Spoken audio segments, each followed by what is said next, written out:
Hello friends. आज हमारी biology की कौन सी क्लास है? आज हमारी बायोलॉजी की सेकंड क्लास है।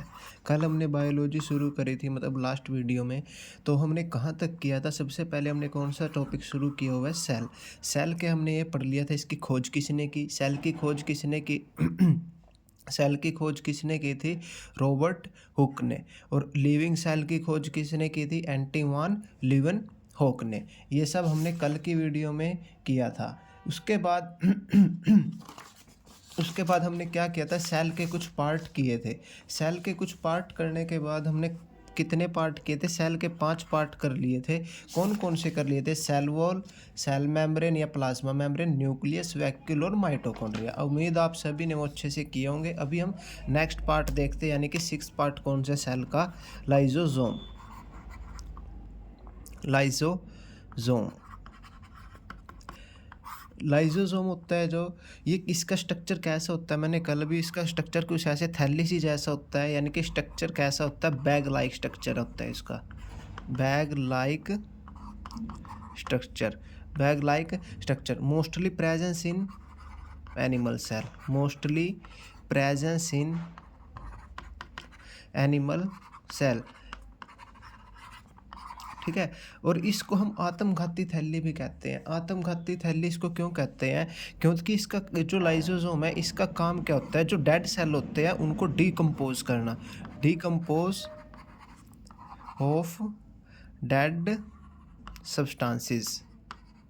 यानी कि जो एक सेल के अंदर जो डेड सब्सटेंसेस होते हैं, जिनका कोई यूज़ नहीं होता, उनको क्या करना? एक तरीके से ख़त्म करना।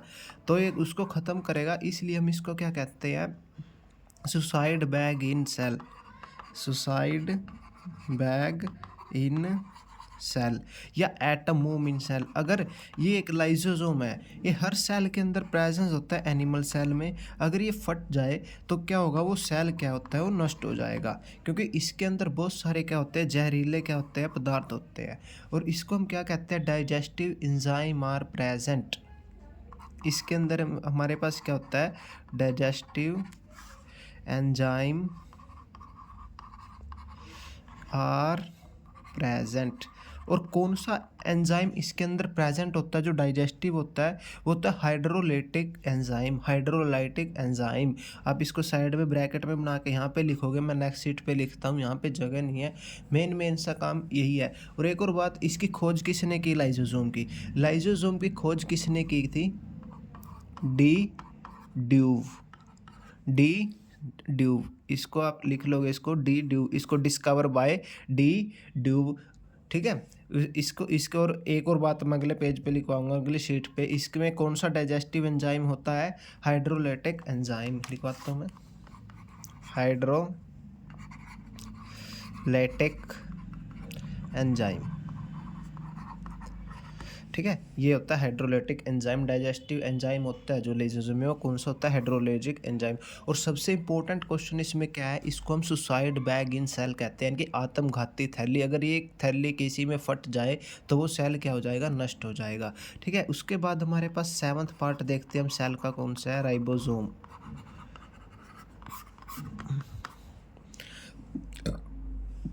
इसकी खोज किसने की थी? Discover by played. Discover by played. ये प्लेड एनिमल सेल्स में, यानी कि एनिमल सेल में राइबोसोम किसने खोजा? प्लेड ने। और प्लांट सेल में राइबोसोम किसने खोजा? रॉबिन्सन्स। रो sorry Robinson and Brown. Robinson and Brown. और ये कैसे में खोजा? प्लांट सेल में। एनिमल सेल में राइबोसोम को किसने खोज की? प्लेड ने। और प्लांट सेल में राइबोसोम की खोज किसने की? रॉबिन्सन एंड ब्राउन ने। ठीक है, यहाँ तक। और इसके बाद जो राइबोसोम है, ये किससे बना होता है? Made up of from RNA।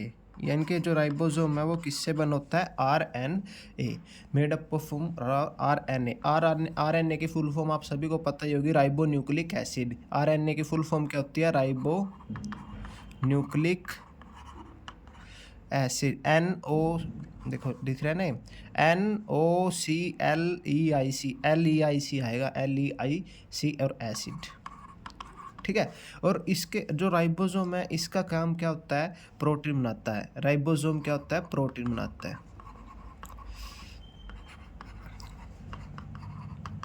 Ribosome protein बनाता है। राइबोसोम बना किससे है, आरएनए से। राइबोसोम बनाता क्या है, प्रोटीन बनाता है। इसलिए इसको हम क्या कहते हैं, protein factory of cell. Protein factory of cell की जो प्रोटीन फैक्ट्री है उसको हम क्या कहेंगे, ribosome. Protein factory of cell किसको कहेंगे हम, ribosome. Protein factory of cell यानी कि सबसे, क्योंकि राइबोसोम भी प्रोटीन बनाता है तो सीधी सी बात है सेल की प्रोटीन फैक्ट्री कौन सा है, राइबोसोम। और ये बहुत इंपॉर्टेंट क्वेश्चन है भाई, प्रोटीन फैक्ट्री किसे कहा जाता है, प्रोटीन फैक्ट्री राइबोसोम को कहा जाता है। बहुत ज़्यादा इंपॉर्टेंट क्वेश्चन है। और पावर हाउस ऑफ सेल किसको कहा जाता है, माइटोकॉन्ड्रिया को। ये भी बहुत ज़्यादा इंपॉर्टेंट क्वेश्चन है। और सुसाइड बैग इन सेल किसको कहा जाता है, राइबोसोम को कहा जाता है। ये भी बहुत इंपॉर्टेंट क्वेश्चन है। उसके बाद हम देखते हैं सेल का 8वां भाग, वो कौन सा है, Golgi body. Golgi body, Golgi body. इसको हम क्या कर, इसका मैंने आपको जब एनिमल सेल में इसका चित्र बनवाया था, कैसा बनाया था, पैरेलल ट्यूब लाइक स्ट्रक्चर, कुछ ऐसा ऐसा ऐसा बनाया था। ध्यान से देखना आप अपने पीछे पेज पलट के, कुछ ऐसा ऐसा ऐसा बनाया था। ठीक है, तो इसको हम क्या कहेंगे, parallel flat tube like structure. ठीक है, साथ साथ में लिखते रहना। मैं टाइम के हिसाब से थोड़ा, मेरे को पता है स्पीड ज़्यादा है, लेकिन आप थोड़ा करना एडजस्ट। कैमिलो गोल्जी, ये कैमिलो गोल्जी क्या है, इसने इसको क्या किया था, डिस्कवर किया था। इसकी खोज किसने की, कैमिलो गोल्जी ने। और कब की, 1898 में। और इसको स्टोरेज है, इस गोल्जी बॉडी में क्या क्या स्टोर रहता है, गोल्जी बॉडी में स्टोर क्या क्या रहता है, protein and carbohydrate.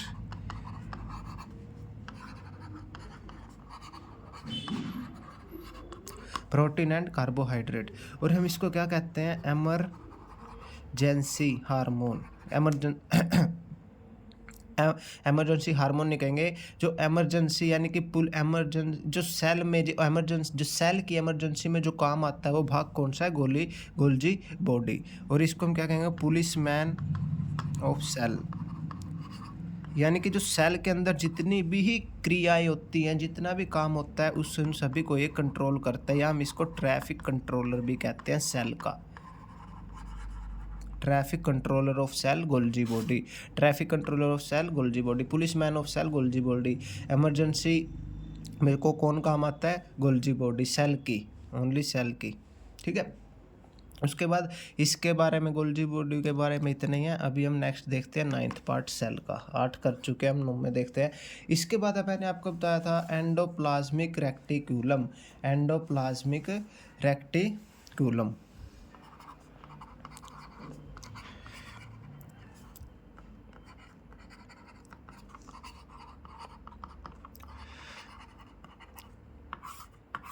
Endoplasmic reticulum, रेक्टी CULUM है, ये CULUM। इसकी डिस्कवरी, इसकी खोज किसने की थी, केथ पोर्टर। Kth porter. कब की, 1953। PORTER, kth porter. और इसका काम क्या होता है, ये जो प्रोटीन के निर्माण में राइबोसोम की हेल्प करता है। प्रोटीन के निर्माण में हेल्प करता है या मदद करता है, प्रोटीन के निर्माण में हेल्प करता है। और ये क्या होता है, RER, यानी कि ये 2 तरह का होता है। जो एंडोप्लाज्मिक रेक्टिकुलम है, ये 2 तरह का होता है, RER और SER। RER का मतलब क्या है, रफ एंडोप्लाज्मिक रेक्टिकुलम। देखो, रफ एंडोप्लाज्मिक रेक्टिकुलम, इसको भी आप पूरा लिखोगे, एंडोप्लाज्मिक रेक्टिकुलम। SER का मतलब क्या होता है, स्मूथ एंडोप्लाज्मिक रेक्टिकुलम। इसको भी आप पूरा लिखोगे, मैं थोड़ा सा इसको, rough endoplasmic reticulum, smooth endoplasmic reticulum. ऐसा क्यों, इसको हम ऐसा क्यों कहते हैं, जो RER होता है ये राइबोसोम की प्रेजेंस के कारण होता है। राइबोसोम की प्रेजेंस के कारण ये क्या होता है, रफ। राइबोसोम का चित्र किसी को याद है? राइबोसोम का चित्र कुछ ऐसा था, ऐसा चित्र था राइबोसोम का। और उसके अंदर ये जो ये एस टाइप हमने बनाया था, ये होता है क्या, एंडोप्लाज्मिक रेक्टिकुलम। यानी कि इसके बाहर है ना, जो ये जो एंडोप्लाज्मिक रेक्टिकुलम है, इसके बाहर ऐसे dot dot dot dot dot dot dot dot रहते हैं, ये राइबोसोम है, इसके कारण हम इसको रफ कहते हैं। एक होता है स्मूथ। स्मूथ में क्या होता है, ये जो राइबोसोम है यहाँ पर प्रेजेंट नहीं होता, और सिर्फ ये किसके होता है, फैट की प्रेजेंस के कारण ये क्या होता है, चिकना हो जाता है। फैट की प्रेजेंस के कारण स्मूथ, या ठीक है, फैट की प्रेजेंस के कारण स्मूथ। समझ गए ये रफ क्यों है? क्योंकि जो राइबोसोम होता है, जो एंडोप्लाज्मिक रेक्टिकुलम है, इसके चारों ओर क्या हो जाता है, ये राइबोसोम फैला होता है, तो ये रफ होता है। स्मूथ क्यों होता है? क्योंकि फैट की प्रेजेंस के कारण यहाँ पर राइबोसोम नहीं होता। ठीक है, उसके बाद हम नेक्स्ट देखते हैं 10वां, प्लास्टिड। सेल का 10वां भाग क्या होता है, प्लास्टिड। ये 10 के 10 भाग बहुत ज़्यादा ज़रूरी है। मैं आपसे पूछूं, प्रोटीन का निर्माण कौन करता है? राइबोसोम करता है। प्रोटीन के निर्माण में सहायता कौन करता है? एंडोप्लाज्मिक रेक्टिकुलम करता है। एंडोप्लाज्मिक रेक्टिकुलम कितने पार्ट है? 2 पार्ट है, रफ एंडोप्लाज्मिक और स्मूथ एंडोप्लाज्मिक। रफ क्यों होता है? राइबोसोम के कारण। स्मूथ क्यों होता है? फैट के कारण। ठीक है, ऐसी सब बातें हैं। इमरजेंसी में पुलिस मैन ऑफ सेल कौन होता है? Golgi body. ट्रैफिक कंट्रोलर कौन होता है? गोल्जी बॉडी होता है। ये सब बातें हैं, बड़े ध्यान देने योग्य है। और जो प्लास्टिड है, only present in plant cell,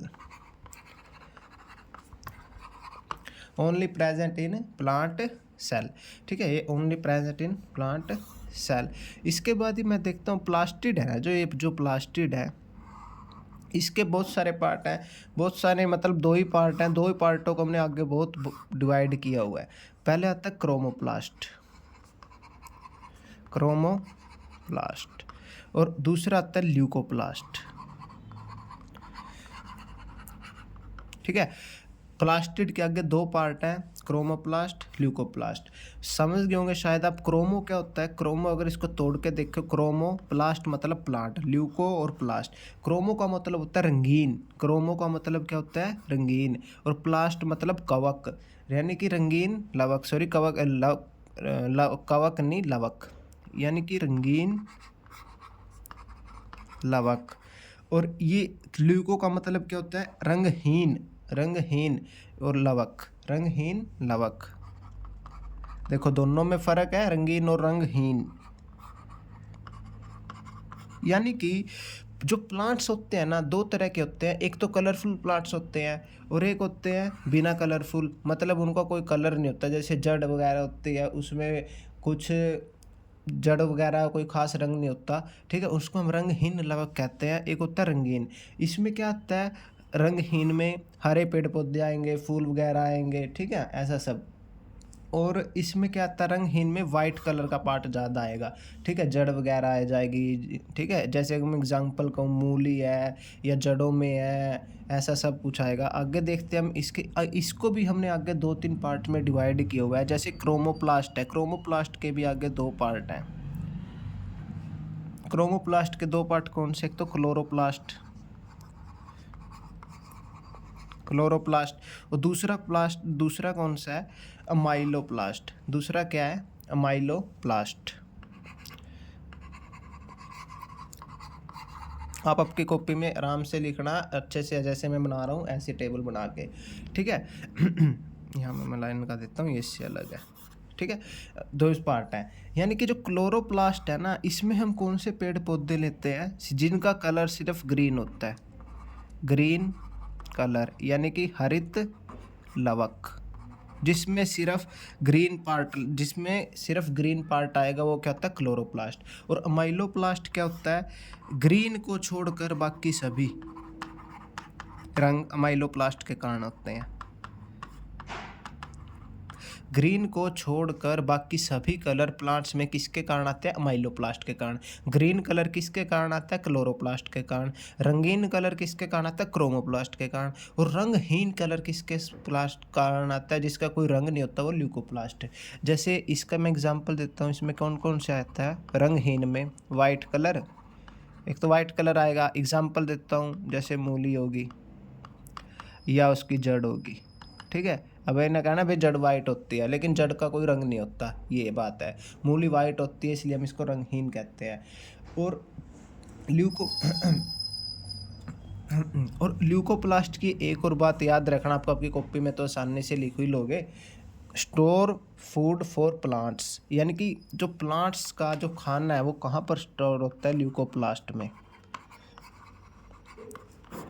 store food for plants, store food for plants कहाँ पर होता है? ल्यूकोप्लास्ट में। अभी जो मैंने आपको क्लोरोप्लास्ट और एमाइलोप्लास्ट बताए हैं, इनको थोड़ा डिटेल में करते हैं। क्लोरोप्लास्ट किसका भाग है? क्रोमोप्लास्ट का। और क्रोमोप्लास्ट किसका पार्ट है? क्रोमोप्लास्ट किसका पार्ट है? प्लास्टिड का। क्लोरोप्लास्ट को मैं कहता हूँ कि क्यों क्या कहता हूँ इसको? Green colour. पेड़ में जितने भी पेड़ पे अगर ग्रीन कलर है कहीं भी, वो किसके कारण है? क्लोरोप्लास्ट के कारण। और क्लोरोप्लास्ट में क्या प्रेजेंस होता है? क्लोरोफिल। क्लोरोफिल। और एक क्लोरोफिल का ही कलर ग्रीन होता है, इसलिए हम ग्रीन कलर को क्या कहते हैं? क्लोरोप्लास्ट के कारण आता है। और kitchen of plant cell chloroplast को ही कहा जाता है। किचन ऑफ प्लांट सेल बड़ी ही इंपॉर्टेंट बात है। एक तो क्लोरोफिल कहाँ पर प्रेजेंट होता है? क्लोरोप्लास्ट में। और किचन ऑफ प्लांट सेल किसको कहा जाता है? क्लोरोप्लास्ट को। ठीक है, ये सब बातें हैं। क्लोरोप्लास्ट में खुद का डीएनए होता है, खुद का सर्कुलर डीएनए प्रेजेंट होता है। देखो, जो एनिमल सेल है, एनिमल सेल में खुद का डीएनए किसके पास होता है? माइटोकॉन्ड्रिया के पास। अब जो प्लांट सेल है, इसमें खुद का डीएनए किसके पास होता है? क्लोरोप्लास्ट में। क्लोरोप्लास्ट में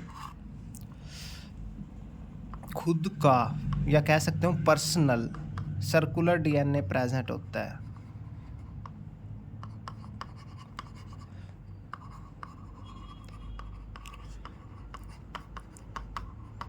होता है। क्लोरोफिल के सेंटर में मैग्नीशियम 12 प्रेजेंट होता है। जो क्लोरोफिल है,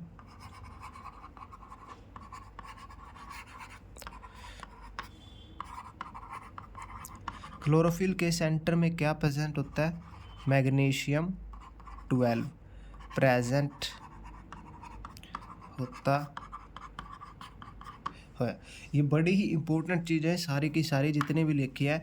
क्लोरोप्लास्ट में खुद का सर्कुलर डीएनए प्रेजेंट होता है। ठीक है, और क्लोरोफिल में कौन सा एलिमेंट प्रेजेंट होता है? मैग्नीशियम 12। मैग्नीशियम 12। और मैग्नीशियम ही क्या है? मेटल है, नॉन मेटल है? मेटल है। ठीक है, क्लोरोफिल में कौन सी मेटल प्रेजेंट है? मैग्नीशियम है। ठीक है, और क्लोरोफिल भी दो तरह का होता है, क्लोरोफिल ए और क्लोरोफिल बी। ठीक है, ए बी। और इन्हीं के कारण ग्रीन क्लोरोफिल, आगे लिखते रहना ये क्लोरोफिल में ही, वहाँ पे जगह नहीं थी इसलिए आगे आया। Chlorophyll A B green colour देता है, यानी कि क्लोरोफिल में ए कौन ग्रीन कलर कौन देता है? ए और बी। क्योंकि क्लोरोफिल बहुत तरह सारे बहुत ज़्यादा तरह का होता है, उसमें से ए और बी है, सिर्फ वही ग्रीन कलर देता है। और इसमें कौन सी मेटल प्रेजेंट होती है? मैग्नीशियम। इसके पास क्या है? खुद का पर्सनल डीएनए है, सर्कुलर डीएनए जिसको हम कहेंगे। और फोटोसिंथेसिस एक रिएक्शन होती है, आप सभी ने सुनी। फोटोसिंथेसिस क्या होता है? जिस रिएक्शन द्वारा प्लांट्स अपना भोजन तैयार करता है उसको हम फोटोसिंथेसिस कहते हैं। ठीक है, ए बी ही फोटोसिंथेसिस के लिए ज़रूरी होता है।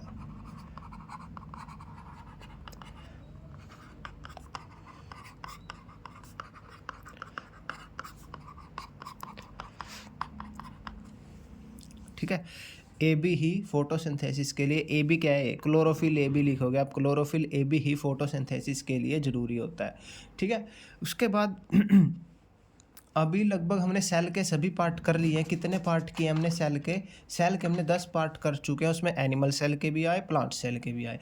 अभी हम सेल के बारे में थोड़ा और पढ़ते हैं। मैं ऊपर लिखता हूँ इम्पोर्टेंट, जो कुछ पॉइंट रह गए हैं बीच में, important point for cell, important point for cell के लिए। Who gives cell theory?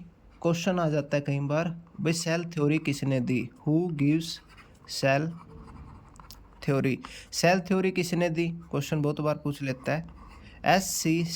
Schleiden और स्वाने, स्लाइडेन और स्वाने, SCHEILYDEN SWAN, दो अलग अलग व्यक्ति हैं ये, ठीक है। जो स्लाइडेन है ये क्या थे, बोटनिस्ट। बोटनिस्ट मतलब, बोटनिस्ट का मतलब क्या होता है, बोटनिस्ट पेड़ पौधों वाले साइंटिस्ट, ठीक है। और ये क्या थे, जूलॉजिस्ट। जूलॉजिस्ट कौन से होते हैं, जूलॉजिस्ट सबसे पहले दिन पहली वीडियो में बताया था, जूलॉजिस्ट जो एनिमल्स पे काम करते हैं, ठीक है। एनिमल्स मतलब ह्यूमंस बीइंग या जो स्तनधारी होते हैं, ठीक है। स्तनधारी कौन से होते हैं, जो एक परिपक्व बच्चे को जन्म देते हैं, यानी कि जैसे गाय है, भैंस है, मनुष्य है, ये क्या होता है, स्तनधारी कौन से किन में आते हैं, जो एक परिपक्व बच्चे को जन्म देते हैं, ठीक है। जैसे who give cell theory, Schleiden and Schwann. Schleiden कौन थे, बोटनिस्ट, और ये कौन थे, स्वान जूलिस्ट। और इन्होंने कब दी सेल थ्योरी, 1839 में, ठीक है। और ये सेल थ्योरी थी क्या, सेल थ्योरी क्या थी, लिखते हैं इसके बारे में एक दो line.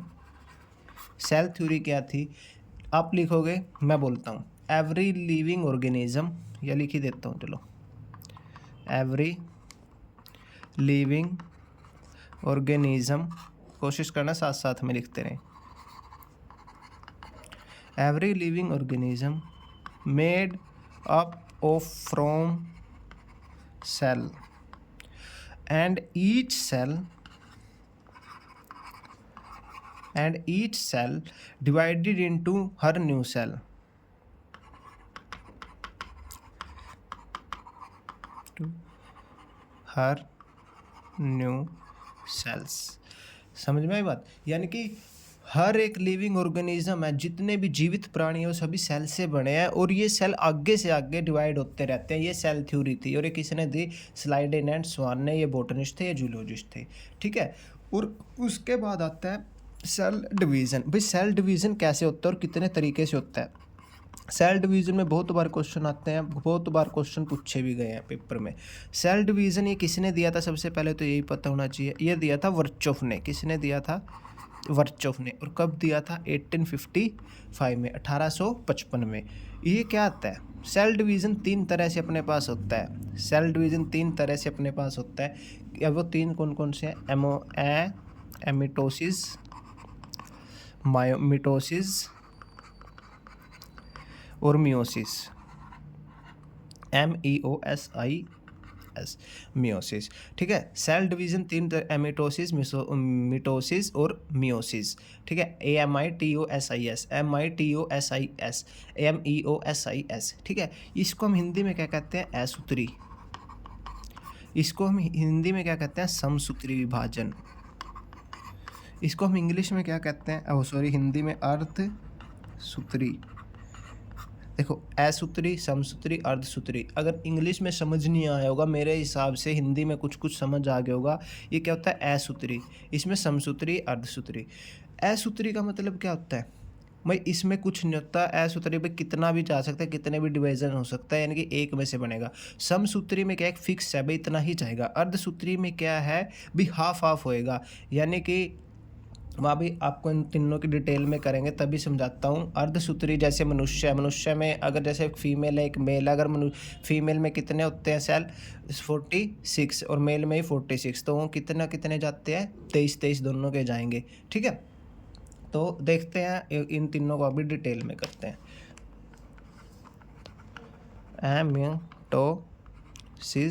एमिटोसिस cell division, इमोटिसिस cell division, ये किस में होता है, ये कौन सा है, असूत्री। इन unicellular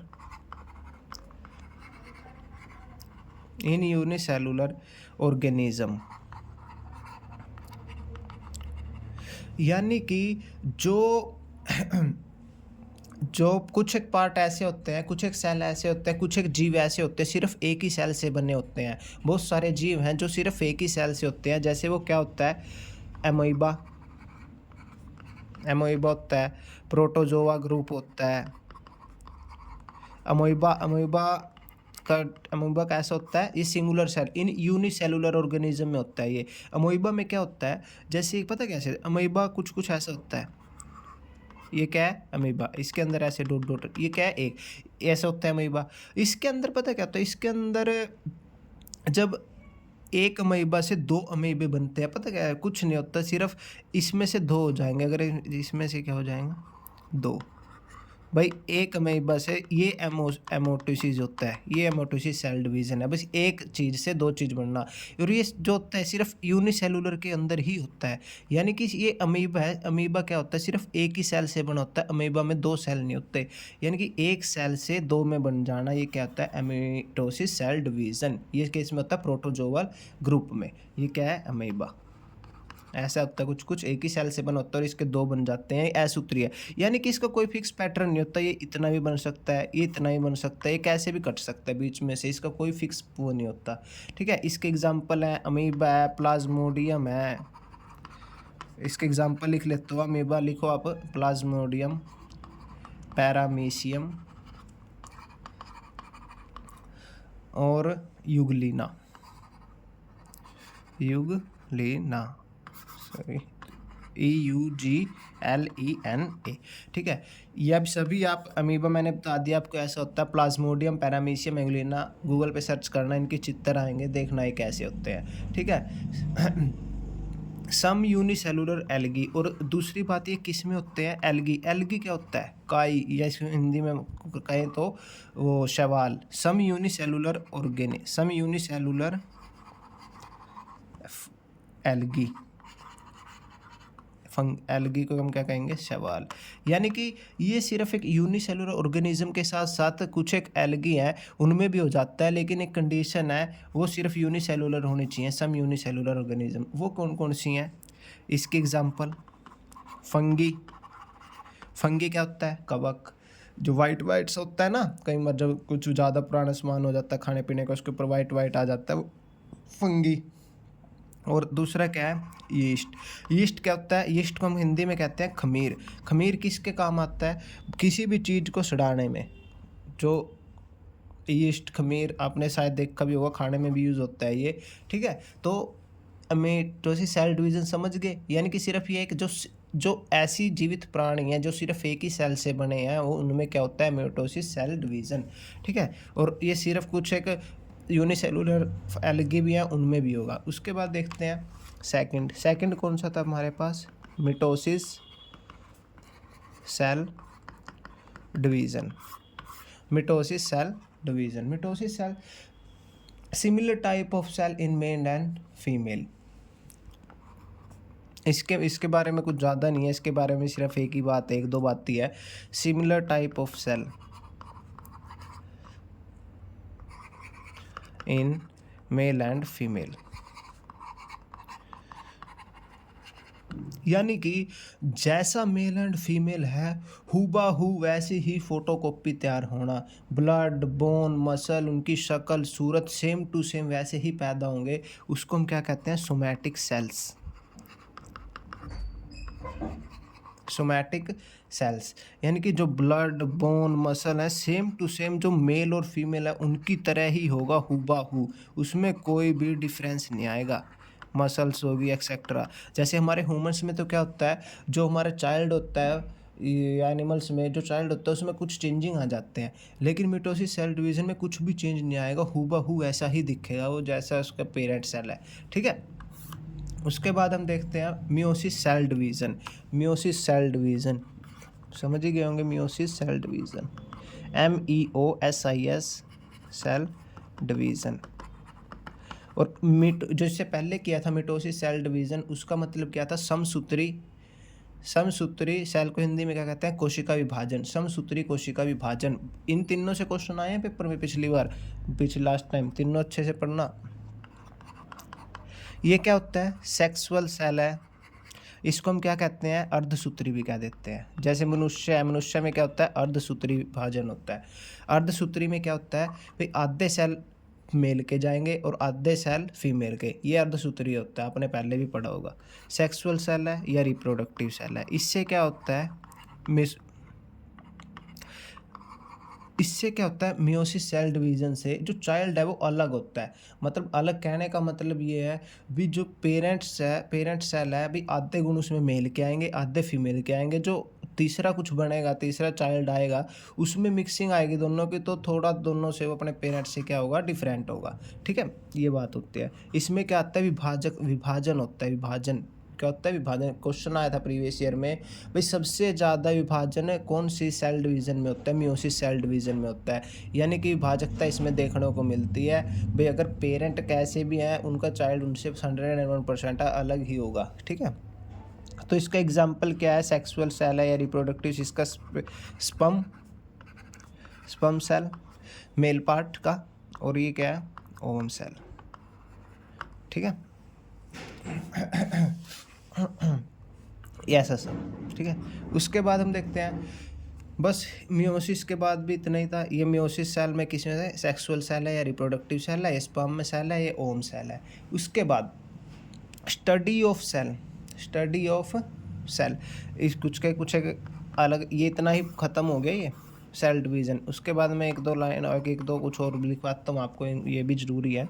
study of cell, study of cell cytology, question पूछता है पेपर में। स्टडी ऑफ सेल साइटोलॉजी, सबसे smallest cell all over, humans का नहीं, all over, mycoplasma gallisepticum, MICO plasma gallisepticum, GALLICEPTICAMA,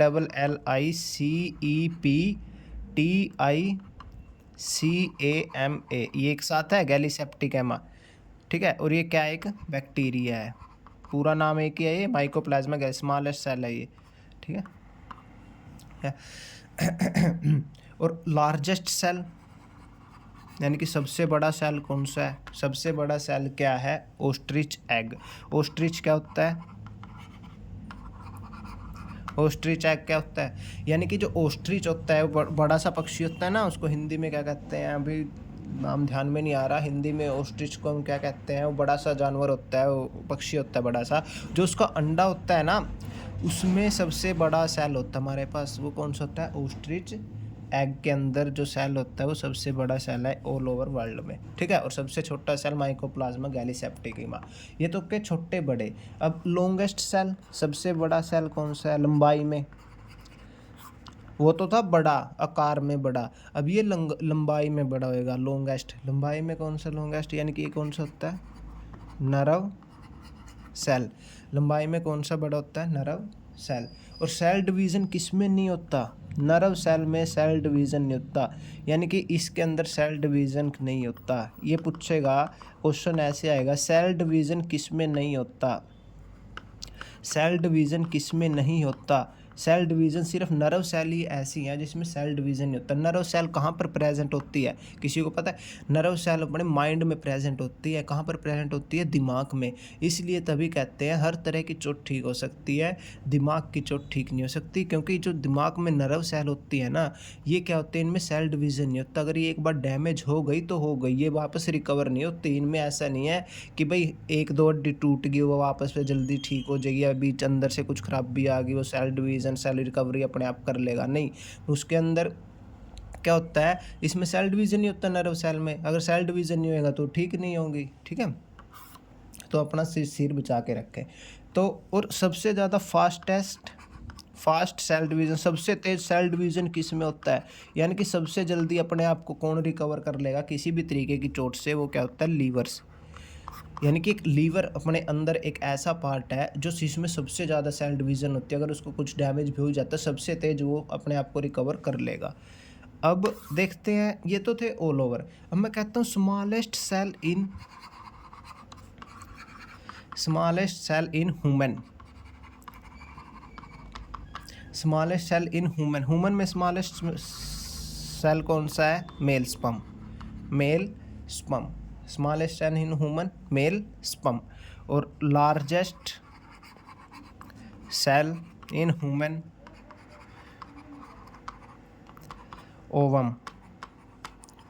ovum, ये क्या होता है, फीमेल में।